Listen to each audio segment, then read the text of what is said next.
గట్టిగా. నేను ప్రేమ్నగర్ బిబ్లాతో ఉంటాను. గత 30 సంవత్సరాలుగా మా గుడి, మా ఊరి పెద్ద మనుషులు అందరూ కలిసి చాలా కష్టపడి ఎంతో డెవలప్ చేసుకుంటూ ఈ గుడికి ఈ స్థితిని తీసుకొచ్చారు. దీనిలో సాయిబాబా గుడి ఉంది, అది ఆంజనేయుని గుడి ఉంది, శివుడు ఉన్నాడు, అది రాముల వారు ఉన్నారు. ప్రతి ఒక్క దేవుళ్ళు అందరూ మా గుడిలో ఉన్నారు. మాకు చాలా సంతోషంగా ఉంది. అలాగే అది మా బస్తీ డెవలప్మెంట్ చేసుకుంటూ గుళ్ళను కూడా 30 సంవత్సరాలుగా మా ఏరియా ఉన్న పెద్ద మనుషులు కానీ మేము కానీ అందరం ప్రతి ఒక్కరం గుడి కోసం అందరం కష్టపడి ఇంత డెవలప్ అయినందుకు ప్రత్యేకంగా మా ఊర్లో ఉన్న పెద్ద మనుషులకు అందరికీ ప్రత్యేక కృతజ్ఞతలు తెలియజేసుకుంటున్నాను. ఇవాళ సీతారాముల కళ్యాణం జరిగింది. చాలా పబ్లిక్ వచ్చారు. చాలా ఆనందంగా ఉంది. అంతా ఒక యూనిటీగా ఉండి ఇంత అమ్మవారి కళ్యాణం జరిపించడం చాలా సంతోషంగా ఉంది. నిజంగా ఇది 30 సంవత్సరాల నుండి కష్టపడుతున్న ఒక చరిత్ర ఉంది మాకు. ఎందుకంటే ప్రతి గుడి దగ్గర మేము కంపల్సరీ అందరం హిందువులం అందరం ఐక్యతతో ప్రతిదీ అందరం చర్చించుకొని గుడి డెవలప్ ఎట్లా అవుతుందని ప్రతి ఒక్కరం వాళ్ళకు పెద్ద మనుషులకు సహాయపడుతూ మేము మా వంతు తలా సహాయం చేసుకుంటూ ముందుకు వెళ్తున్నాము. ప్రతి ఒక్కటి రోడ్లు కానీ డ్రైనేజీలు కానీ ప్రతి ఒక్కటి ఇక్కడ డెవలప్ అయింది. గత సంవత్సరాలుగా ఏం లేకుండే ప్రతి ఒక్కటి ఇప్పుడు 30 ఏళ్ళ నుండి డెవలప్ అవుతూనే పోతుంది. అసలు ఒకప్పుడు వేరేలాగుంది, ఇప్పుడు వేరేలాగుంది.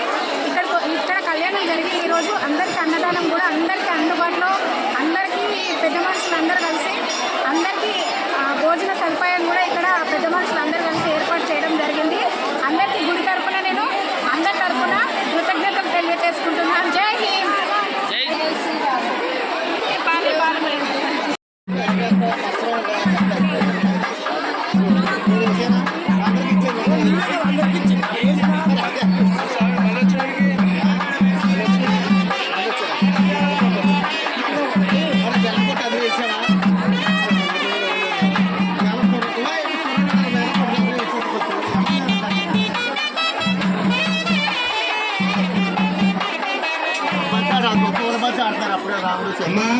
అందరూ కూడా దయచేసి ఒక మాట శ్రద్ధగా వినండి.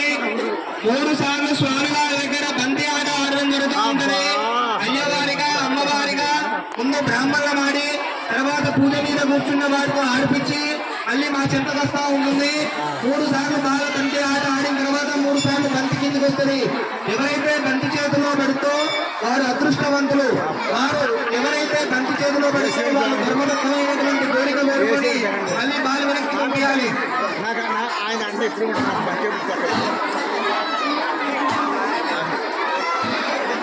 ఆయన ఏదో చెప్తున్నా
బాగున్నారా?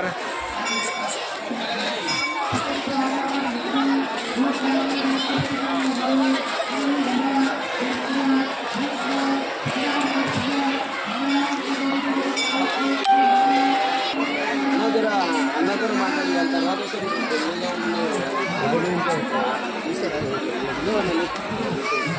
మాట్లాడుతున్నా